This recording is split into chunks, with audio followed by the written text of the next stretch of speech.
familia, hoy estamos muy entusiasmados porque se está celebrando el primer servicio dominical en nuestra nueva sede del Redil Itagüí, así que vamos a dar gracias a Dios también por eso.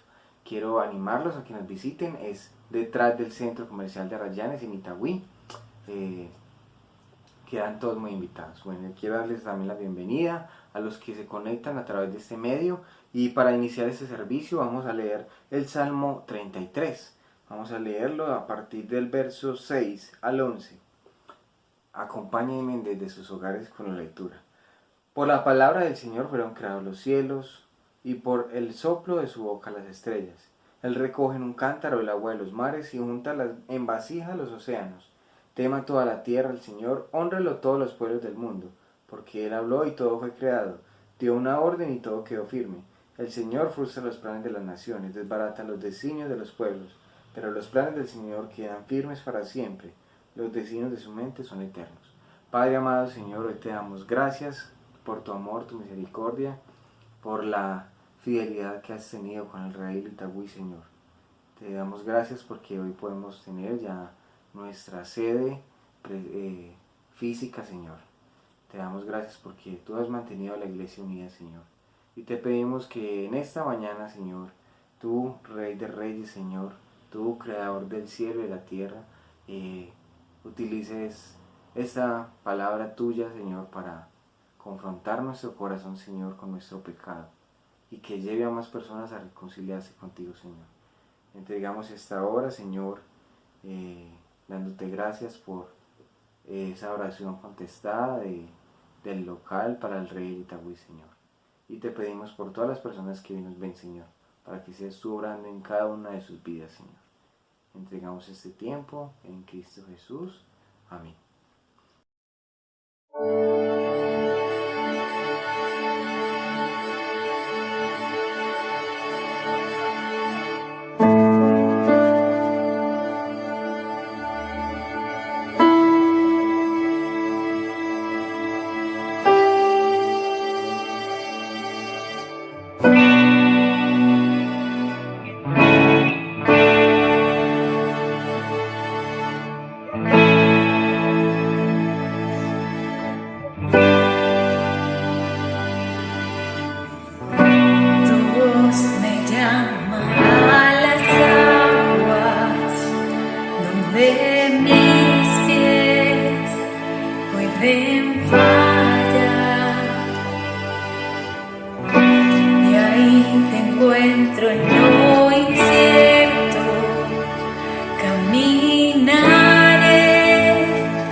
En ti mis ojos fijaré.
Hola, muy buenas tardes iglesia, bendiciones.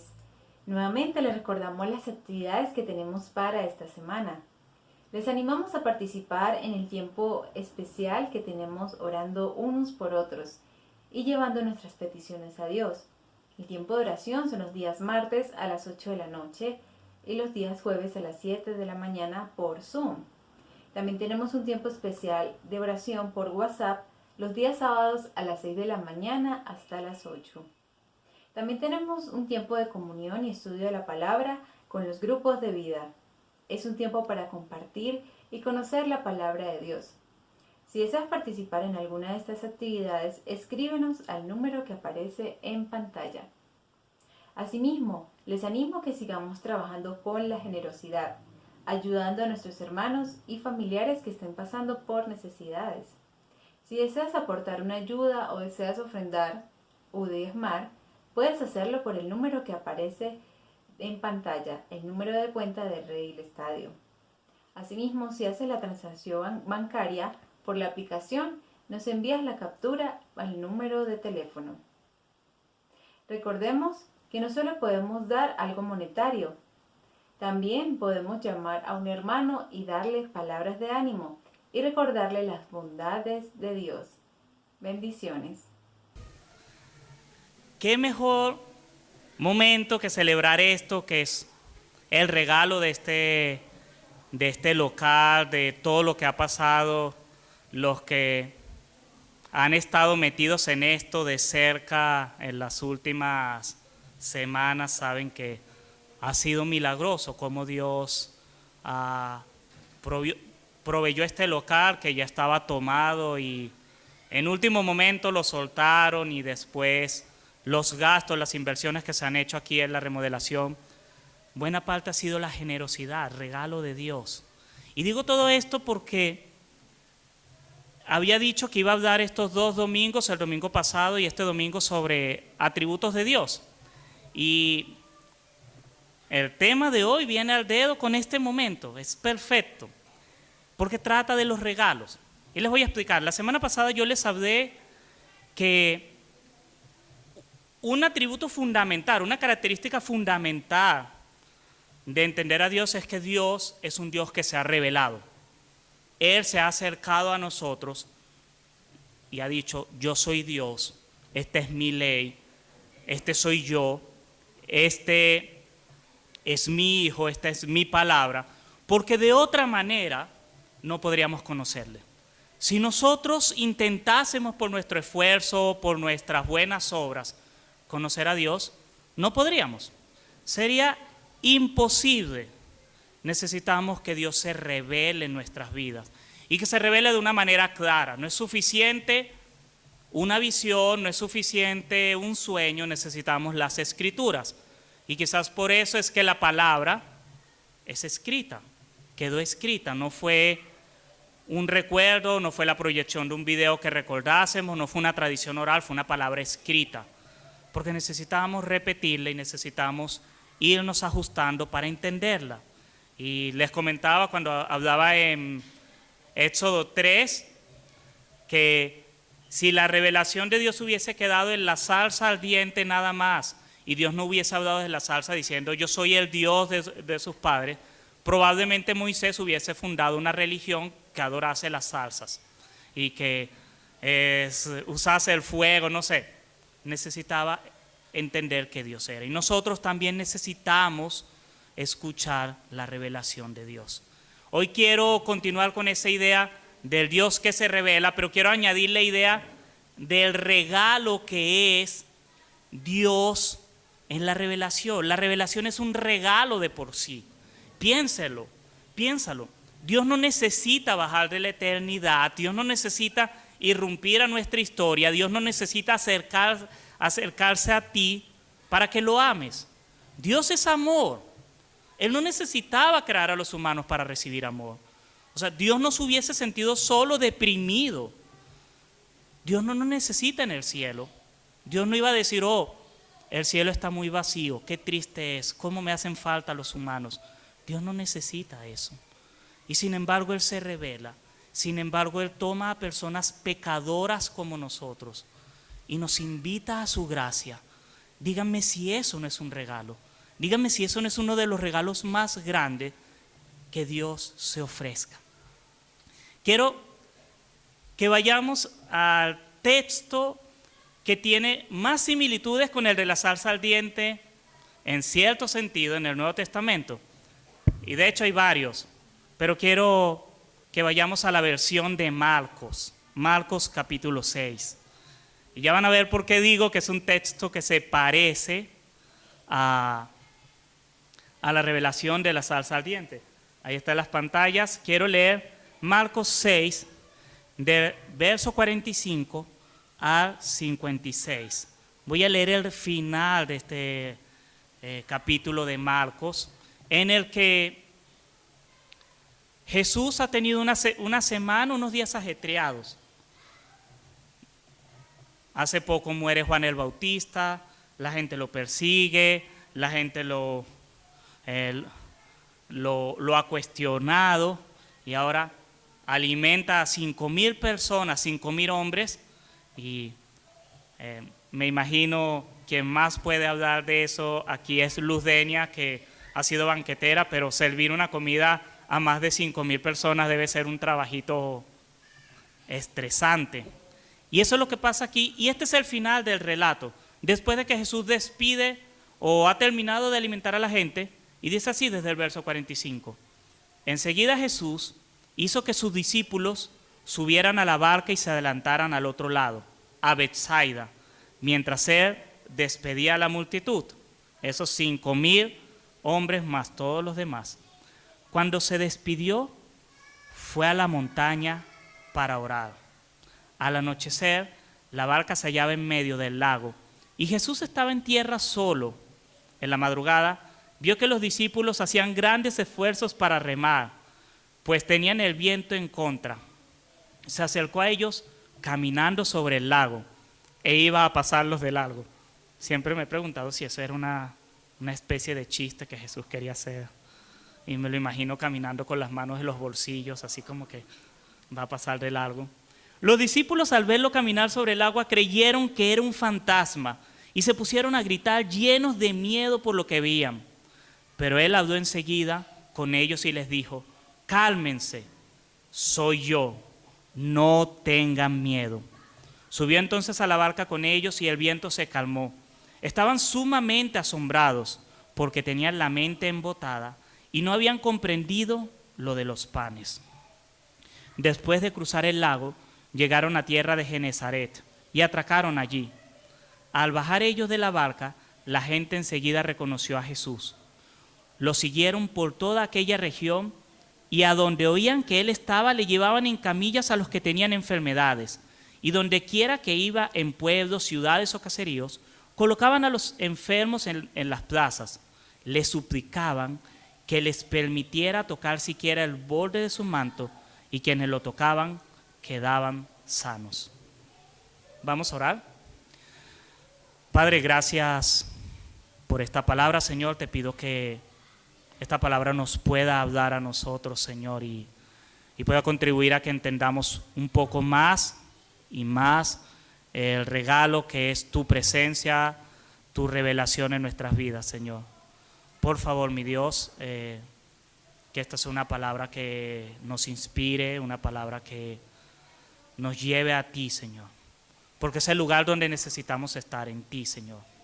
No hay otro lugar mejor, no hay otro lugar más santo, sino tu presencia, Señor.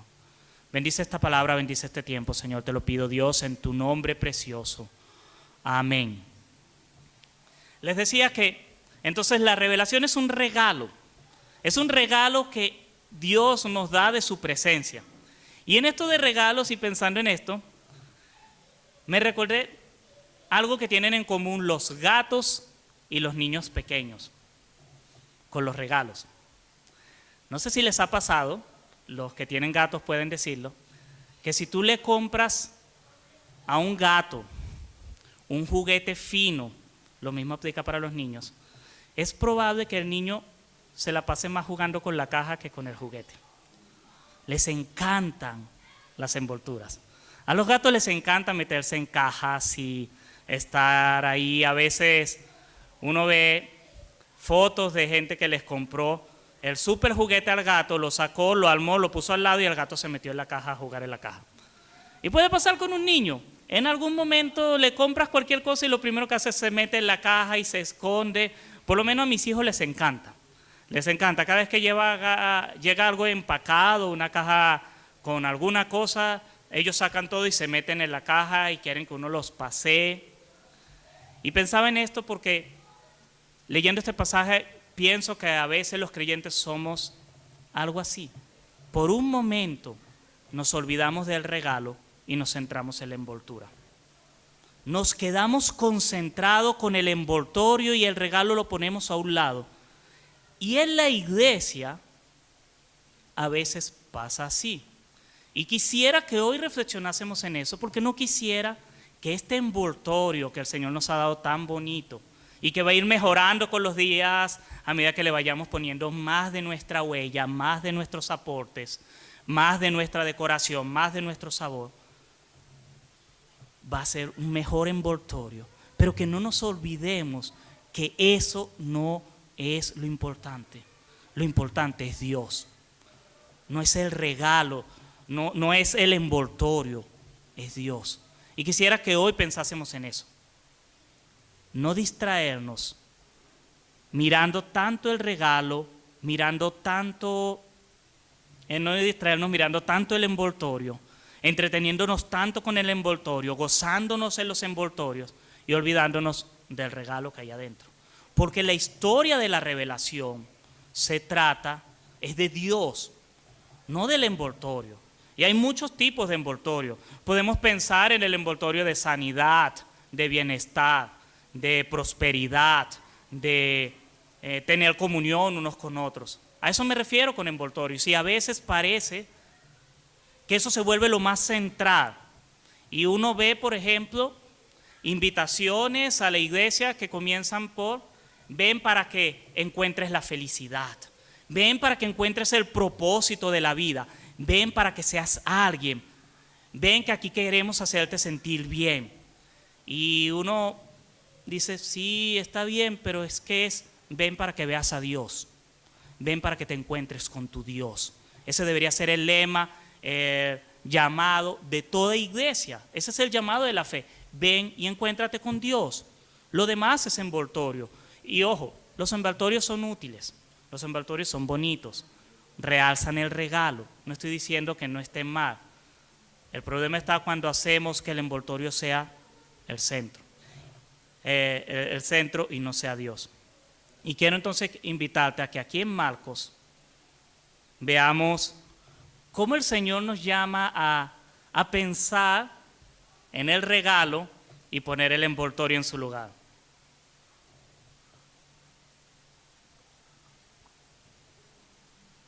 Como les decía, fueron días ajetreados para Jesús.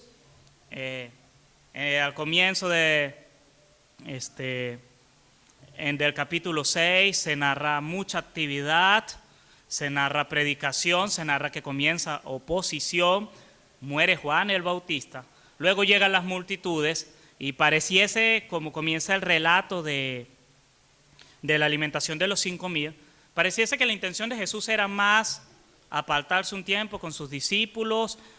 También Jesús había enviado a los 12, los 12 vuelven, están todos cansados, llegan los 5,000 y Jesús los alimenta.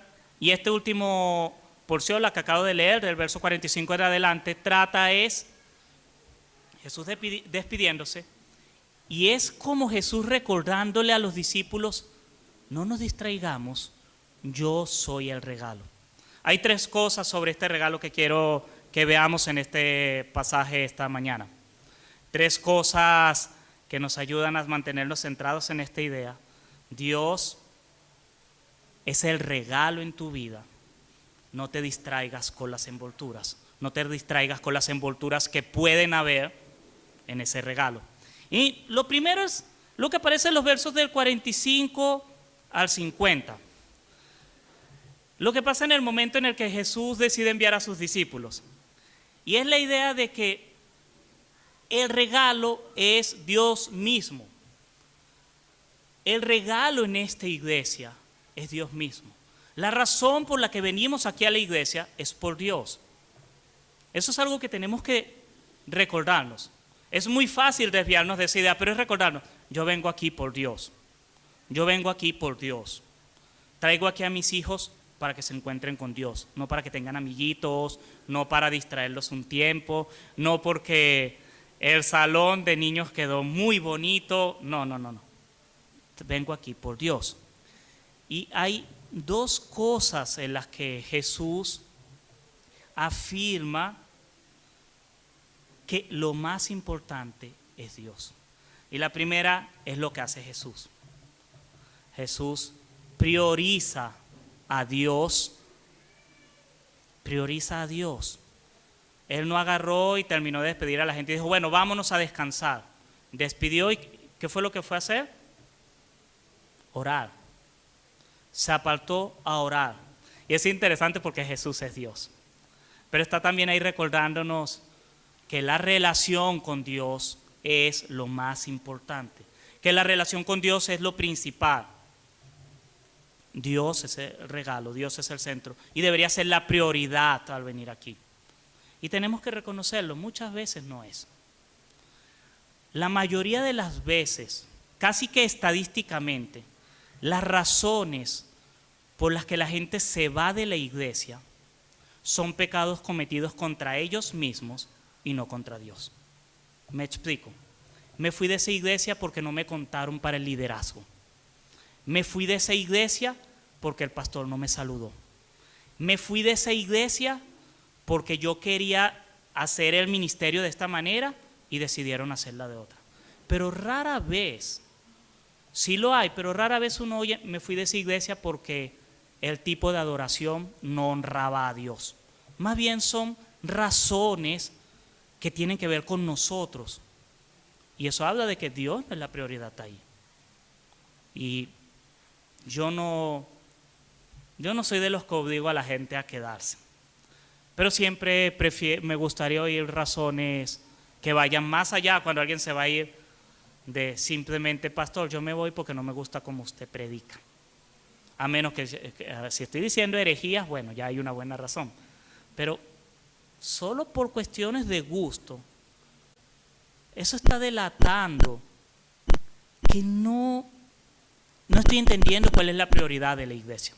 Así que Jesús está ahí priorizando, pero también está recordando que Dios es lo más importante por la manera en la que se desenvuelven todos estos hechos. Y es, Jesús los ve remando a los pobres discípulos, dándole.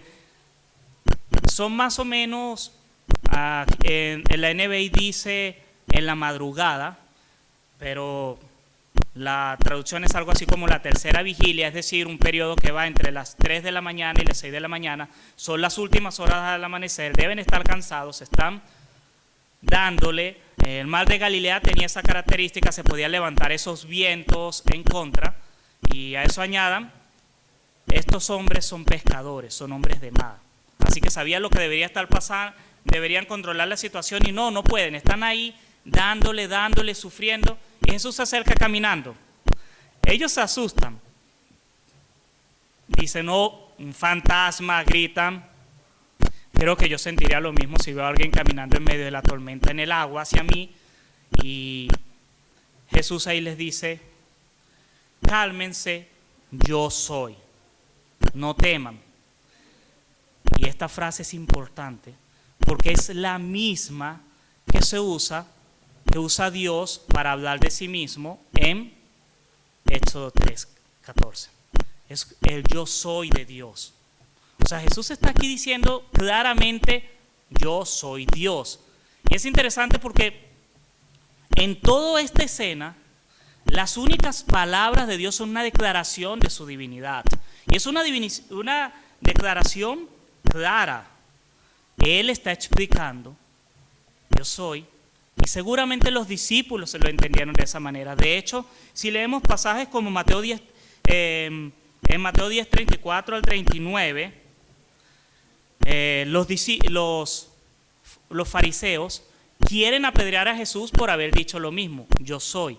Y la razón que le dan para decir, yo te voy a te queremos matar, es porque tú te estás haciendo igual a Dios. Así que Jesús está poniendo toda la atención en este pasaje en su divinidad, en que eso es lo que nosotros deberíamos ver, en que todos los milagros que han ocurrido alrededor, incluido el de calmar la tormenta, pero el de multiplicar los panes, las sanidades, todos deberían verse en el marco de que Dios es Jesucristo. Jesucristo es Dios y esa debería ser la prioridad. Así que en la iglesia, el mayor regalo que tú deberías conocer es la presencia de Dios mismo. Eso es lo que tú deberías buscar. Eso es lo que tú deberías anhelar. Dios es el mayor regalo. Eso es lo primero. Lo segundo viene después de que Jesús dice estas palabras y es lo que le pasa a los discípulos. En los versos 51 en adelante, 51 y 52, dice: subió entonces a la barca con ellos y el viento se calmó. Estaban sumamente asombrados porque tenían la mente embotada y no habían comprendido lo de los panes. Los discípulos quedan ahí con la mente embotada. Algunas traducciones literalmente debería ser algo así como tenían el corazón endurecido, es decir, estaban algo tuzos, estaban algo duros de corazón, no habían entendido. Porque ese regalo que es Dios en tu vida es un regalo que altera tu vida. Es un regalo que te va a poner el mundo patas para arriba. O sea, no hay otra vuelta. Y eso es lo que está pasando. Los discípulos empiezan ahora cada vez a ser confrontados más y más con la realidad de que Dios transforma y cambia las cosas y lo puede hacer de maneras radicales. Eso es lo que está pasando aquí con los discípulos. Y la segunda cosa es, tú vienes aquí a la iglesia y el regalo que te encuentras en la iglesia es la presencia de Dios. Esa es la primera cosa. Perdón, la segunda cosa es que ese regalo cambia tu vida. Ese regalo va a alterar tu vida y tú tienes que aceptarlo. Tú tienes que aceptarlo. Los discípulos aquí están aterrorizados.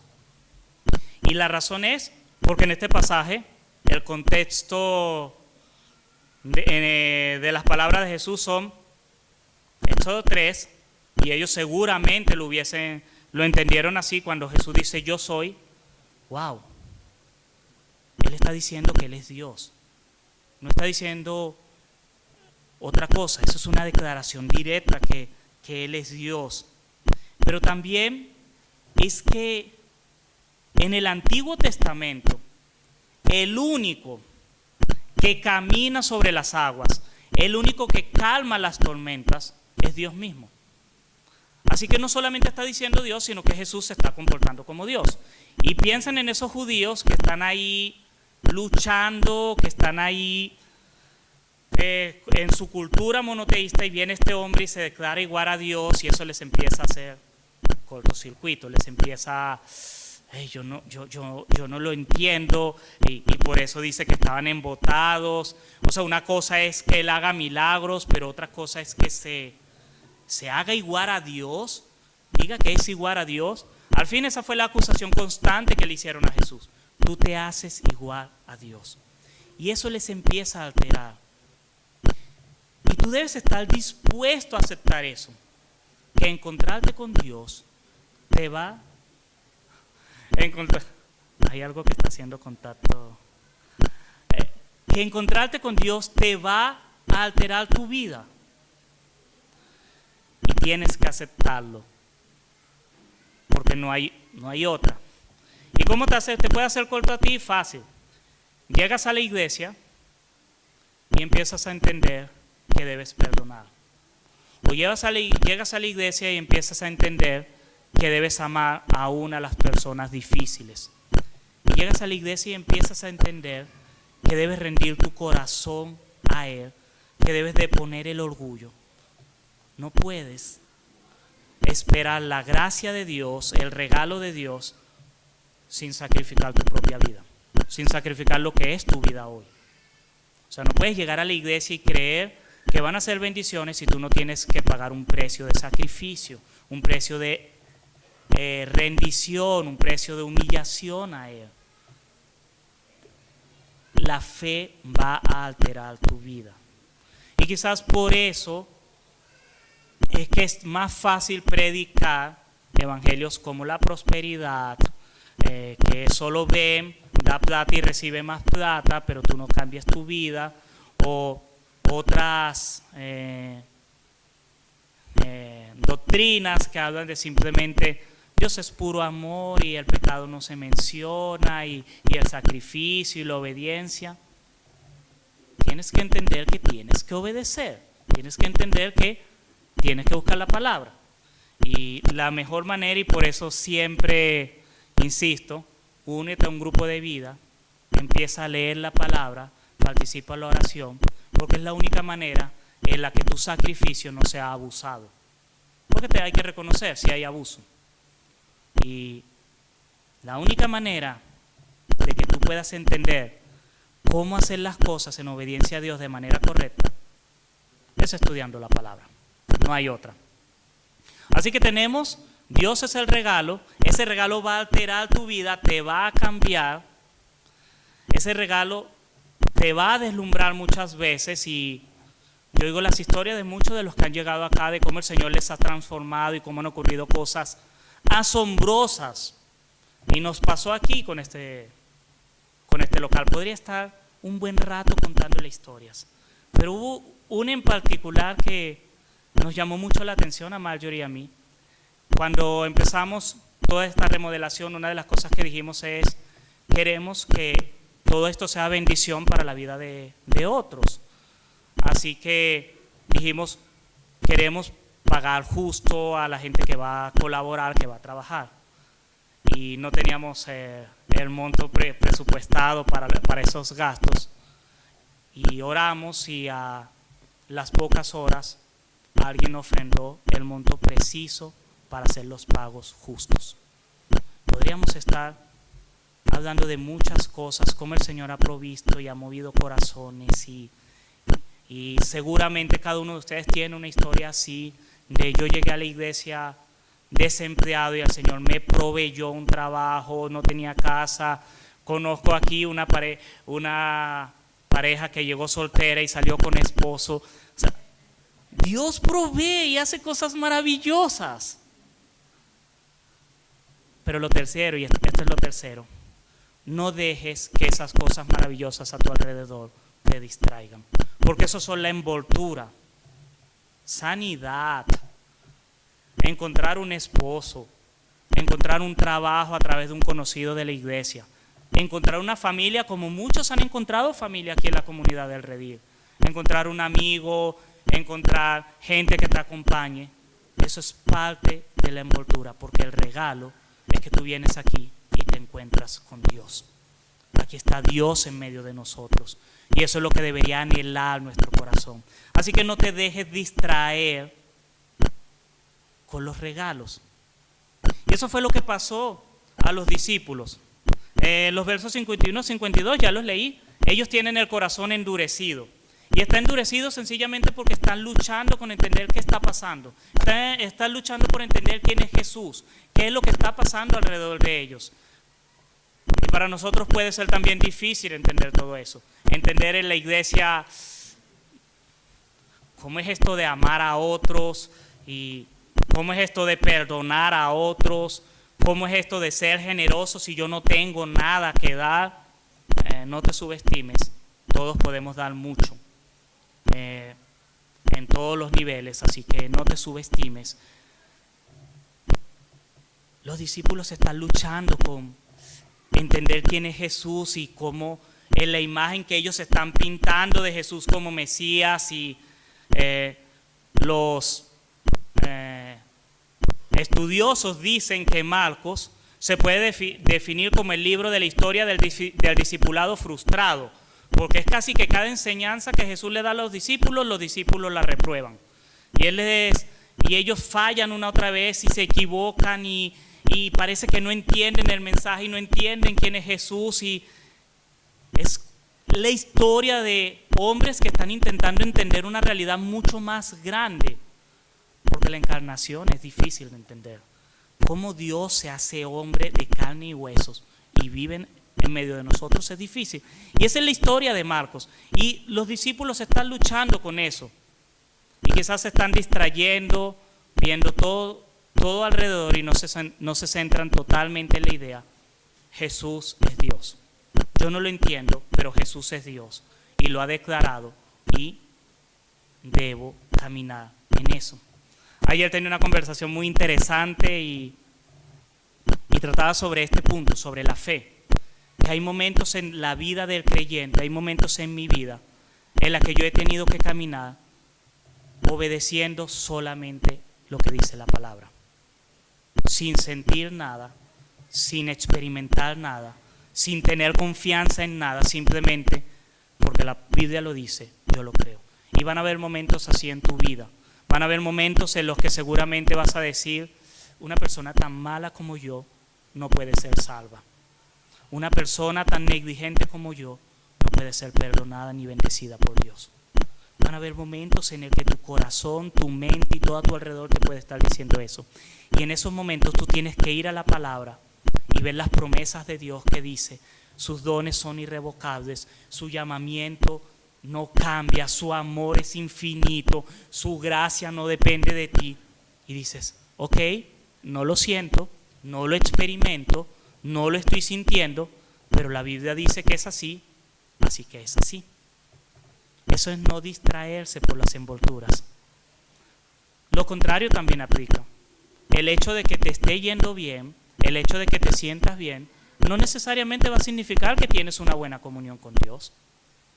Tu comunión con Dios la determina tu acercamiento a las Escrituras, tu vida de oración, tu servicio en la iglesia, no las cosas externas en tu vida. Pueden ser señales, pero no te distraigas por eso, porque mucha gente se confía en eso y cree que porque todo está bajo control, estoy bien. No, no es así. Entonces los discípulos están luchando con eso, se están dejando llevar con los envoltorios, pero la parte final del relato habla también de la gente. Y ahí es mucho más claro. La gente no está pendiente de Jesús como Dios, no lo quiere adorar, solo quiere buscar sanidades. Solo quiere buscar que el Señor le sane. Y dice que lo perseguían, le suplicaban. En algunos pasajes paralelos, en los otros evangelios, Jesús mismo los confronta y les dice, ustedes me buscan porque les di pan. Esa es gente que está mirando el envoltorio y no está mirando el regalo. Es la gente que llega a la iglesia buscando las cosas de la iglesia, pero no al Dios de la iglesia. Y esa es la gente que se va a desilusionar rápido.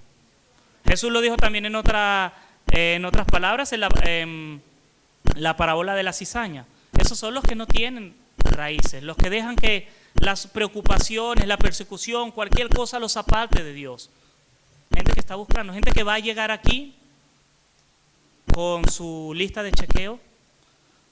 No hay reunión de hombres, no hay reunión de jóvenes, no hacen retiro de sanidad, esta no es mi iglesia, y se van, porque vienen buscando productos. No hay una super banda, aunque yo estoy muy orgulloso de nuestro equipo de adoración que nos ha regalado, pero dicen, no, esto no se parece a una iglesia Hillsong, yo me voy. No, el pastor no tiene cabello, yo me voy. Y están buscando cosas y yo estoy buscando la iglesia donde yo me sienta bien y me sienta amado. Y la pregunta no es esa. La pregunta es, yo estoy buscando la iglesia donde esté Dios. Porque seguramente si yo busco la iglesia donde está Dios, yo me voy a sentir amado, yo me voy a sentir con propósito, yo me voy a sentir respetado, yo voy a ver bendición en mi vida. Pero a la inversa no funciona. Si buscas primero las cosas del mundo en la iglesia, quizás no encuentres a Dios, porque las cosas del mundo son suficientes para distraernos. Así que no te dejes agarrar por las envolturas. Pero quiero decir algo a favor de esta gente. Los discípulos y esta gente cambiaron. Estos discípulos que dice aquí tenían el corazón endurecido y no habían entendido. Todos, menos Juan, murieron violentamente por predicar el Evangelio, por predicar a su Señor. Y son conmovedoras las historias de cómo esta gente sacrificó su vida por el Evangelio. Estas multitudes que aquí están interesadas y vienen por el pan y vienen por la comida, son las mismas que en el libro de los Hechos caen de rodillas diciéndole a Pedro, ¿cómo adquiero la vida eterna? ¿Cómo puedo yo ser salvo? Esos son los mismos que después van a ser la iglesia, que primero se añaden 3,000, después 4,000 y es una iglesia de miles. Así que sí hay esperanza. De hecho,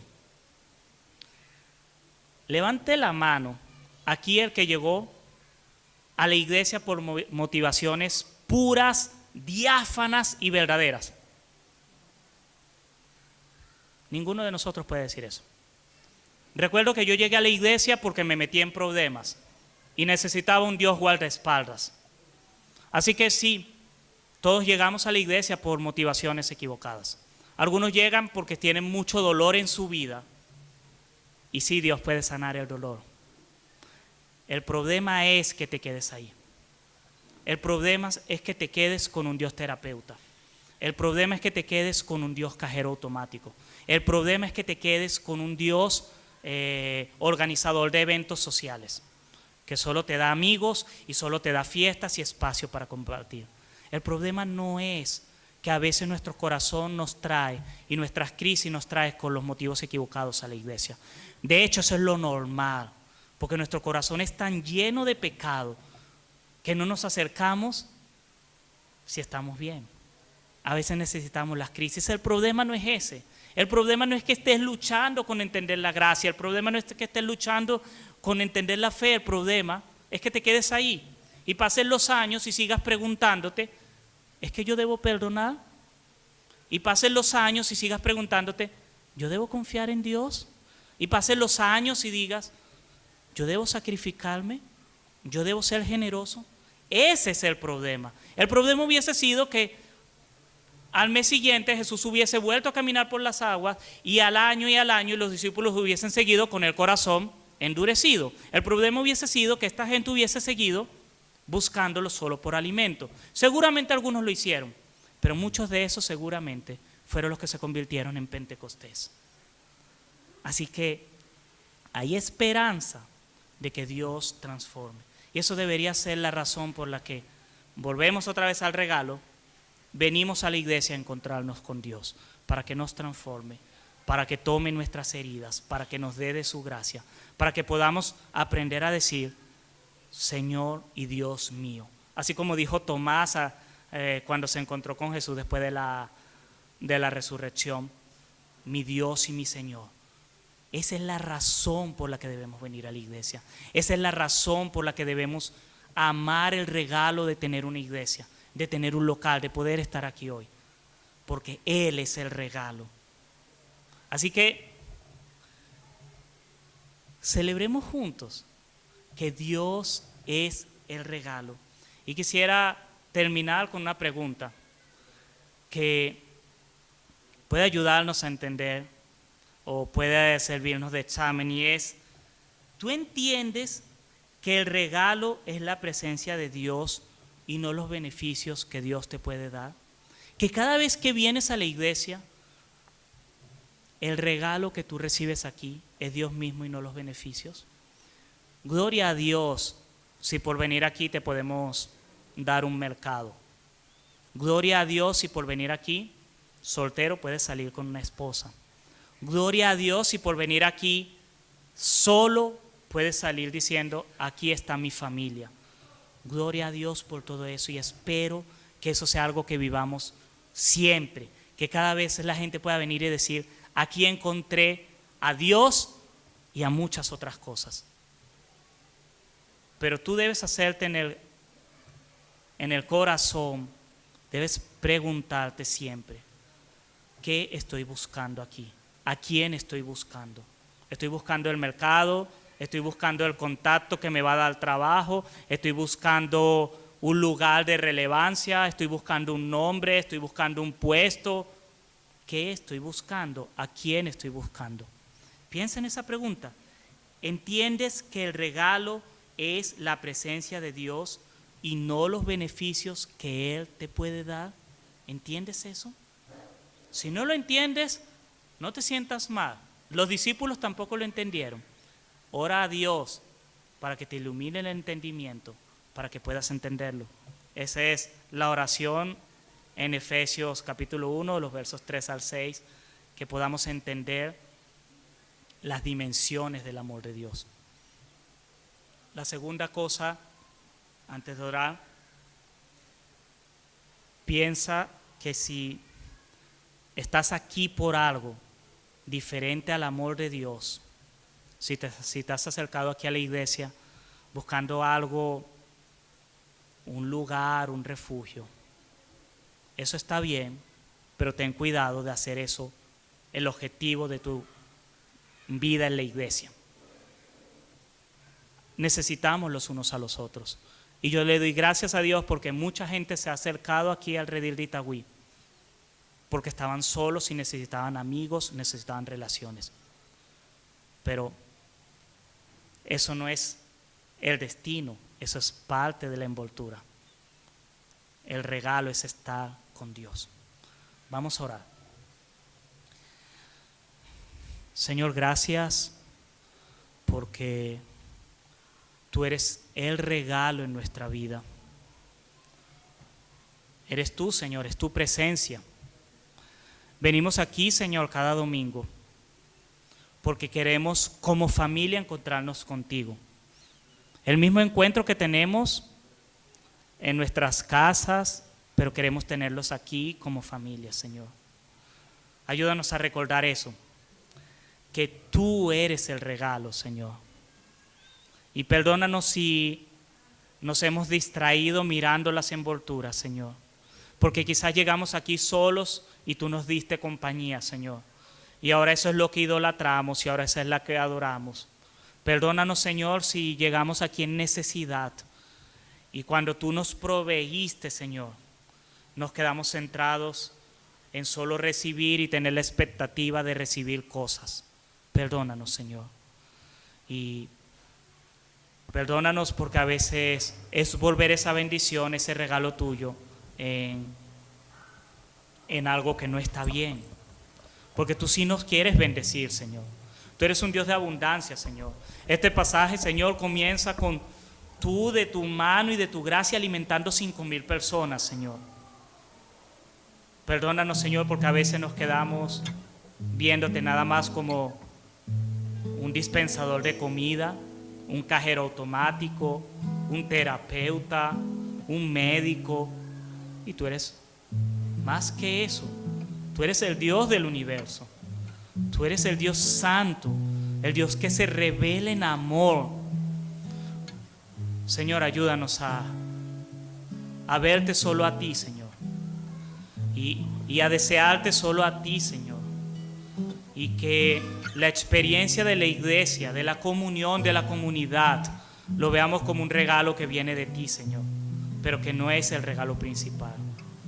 Que podemos decir que es la envoltura, Señor. Que estamos aquí por ti, Señor. Y que el tener hermanos que nos aman, que nos cuiden y con los que compartimos es un regalo, Señor. Ayúdanos a ver las cosas así, te lo pido, Dios, en tu nombre santo. Amén.